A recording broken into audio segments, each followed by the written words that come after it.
That's my कानूनी page.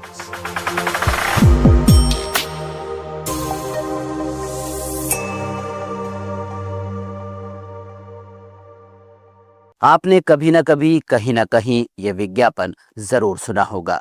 वीको turmeric नहीं cosmetic, वीको turmeric Ayurvedic cream. ये सिर्फ एक विज्ञापन नहीं बल्कि एक ऐतिहासिक कोर्ट केस का नतीजा है। एक ऐसी कानूनी जंग जिसने तय किया कि आपकी फेस क्रीम सिर्फ खूबसूरती बढ़ाने वाला प्रोडक्ट है या एक दवा। लेट्स बाय कानूनी पेज पर मैं अब्दुल हनीफ और आज मैं आपको बताने जा रहा हूं उस केस की पूरी कहानी जिसने भारत के टैक्स सिस्टम, कॉस्मेटिक इंडस्ट्री और आम लोगों को हिलाकर रख दिया।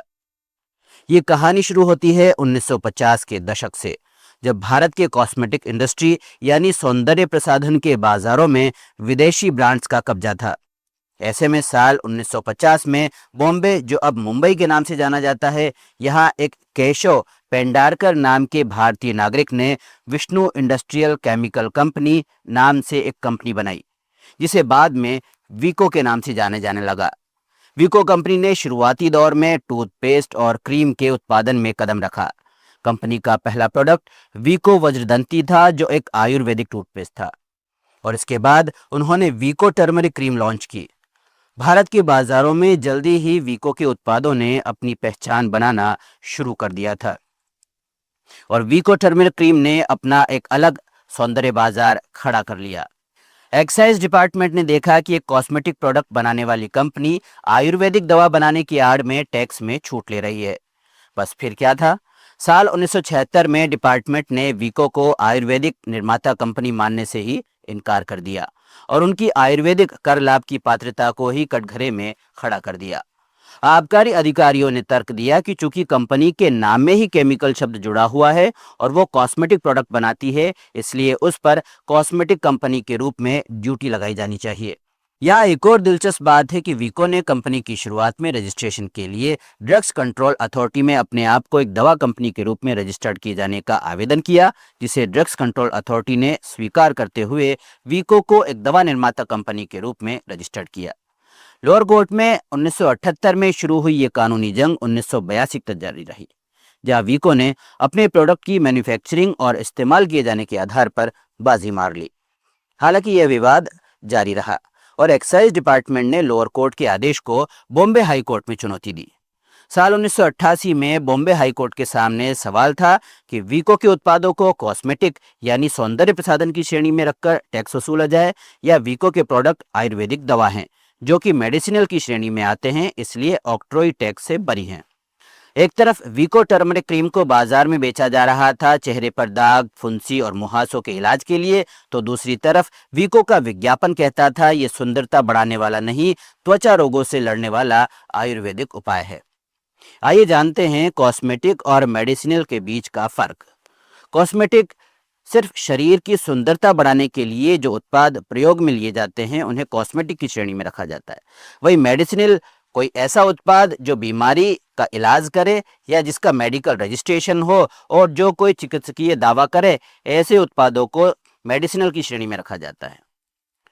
वीको ने कोर्ट में तर्क दिया कि उनके सारे उत्पाद आयुर्वेदिक हैं। उनका दावा था कि वीको टर्मरिक में हल्दी और चंदन जैसे आयुर्वेदिक तत्व हैं जिनका उद्देश्य चिकित्सा है, सुंदरता नहीं, और इसे ड्रग्स कंट्रोल अथॉरिटी ने एक औषधि यानी मेडिसिन के रूप में रजिस्टर्ड किया है। वहीं दूसरी ओर एक्साइज डिपार्टमेंट का कोर्ट में कहना था कि भले ही वीको ये दावा करे कि वह दवा बनाता है, लेकिन वह अपने विज्ञापनों में खुद कहता है fair and beauty skin, glowing face, जो कि एक ब्यूटी प्रोडक्ट और कॉस्मेटिक के दावे हैं। डिपार्टमेंट ने दावा किया कि वीको अपने उत्पादों का प्रचार कॉस्मेटिक आइटम की तरह करता है, लोगों को सुंदरता की गारंटी देता है।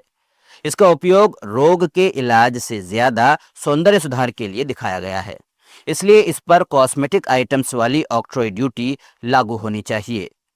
कोर्ट में दोनों पक्षों की दलीलें चली। वीको का पक्ष था कि यह आयुर्वेदिक चिकित्सा है, वहीं डिपार्टमेंट का तर्क था कि प्रोडक्ट की मार्केटिंग के अनुसार यह एक कॉस्मेटिक है। एक लंबी बहस के बाद बॉम्बे हाई कोर्ट ने वीको के पक्ष में फैसला सुनाया और लोअर कोर्ट के उस आदेश की पुष्टि की कि उनके उत्पाद वास्तव में आयुर्वेदिक हैं और इसलिए उन पर रासायनिक कर नहीं लगाया जा सकता। वीको के उत्पादों को सिर्फ उनके प्रचार के आधार पर कॉस्मेटिक नहीं कहा जा सकता, ये कोर्ट का मानना था। उनका मुख्य उद्देश्य चिकित्सा है, त्वचा संबंधी रोगों का इलाज है। हाईकोर्ट ने कहा कि वीको टर्मरिक को ड्रग्स अथॉरिटी से एक मेडिसिन यानी आयुर्वेदिक दवा के तौर पर मंजूरी मिली हुई है, साथ ही इसमें मौजूद तत्व आयुर्वेदिक हैं। इन सब आधारों पर हाईकोर्ट ने आदेश दिया कि वीको टर्मरिक क्रीम को मेडिसिनल प्रोडक्ट माना जाए और उस पर लगाया गया कॉस्मेटिक प्रोडक्ट टैक्स गलत और असंवैधानिक है। और फिर बना वीको का आइकॉनिक जिंगल, जिसमें न केवल भारतीय के मन को छुआ बल्कि आम लोगों को आयुर्वेद के गुणों की पहचान भी दी। इस कानूनी जीत ने एक आयुर्वेदिक कंपनी के रूप में वीको की स्थिति को और मजबूत किया, वहीं टैक्स मैनेजमेंट के लिए एक मिसाल कायम की। साल 1986 में नए केंद्रीय उत्पाद शुल्क अधिनियम 1985 के कार्यान्वयन के साथ एक महत्वपूर्ण कर सुधार हुआ, जिसके बाद केंद्रीय उत्पाद शुल्क और वीको के बीच एक बार फिर कानूनी विवाद छिड़ गया, जो साल 2007 में सुप्रीम कोर्ट के फैसले के साथ खत्म हुआ। सुप्रीम कोर्ट ने वीको के हक में फैसला सुनाते हुए कहा कि वीको टर्मरिक क्रीम उनके उत्पादों को आयुर्वेदिक औषधि माना जाना चाहिए, न कि सौंदर्य प्रसाधन। न्यायालय ने घोषणा की कि वीको के उत्पादों पर सौंदर्य प्रसाधन कर लागू नहीं होना चाहिए। सेंट्रल एक्साइज और वीको जैसी कंपनियों के बीच ये कानूनी लड़ाई इस वर्गीकरण यानी क्लासिफिकेशन की जटिलता को उजागर करती है।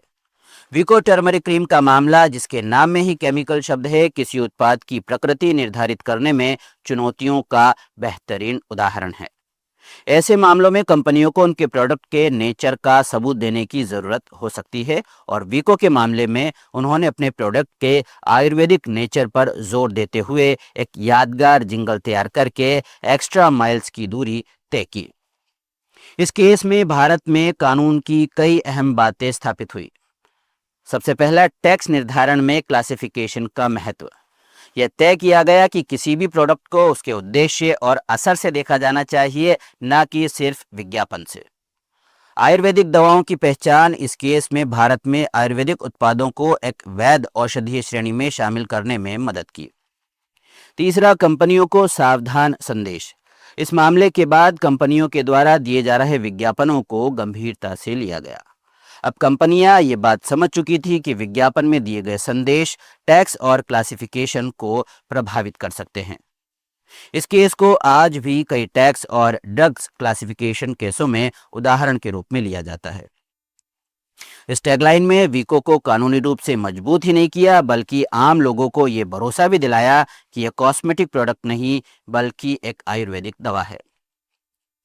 ये केस सिर्फ एक फेस क्रीम का विवाद नहीं था, यह कानून, विज्ञान और विज्ञापन के बीच संतुलन का एक बड़ा उदाहरण है।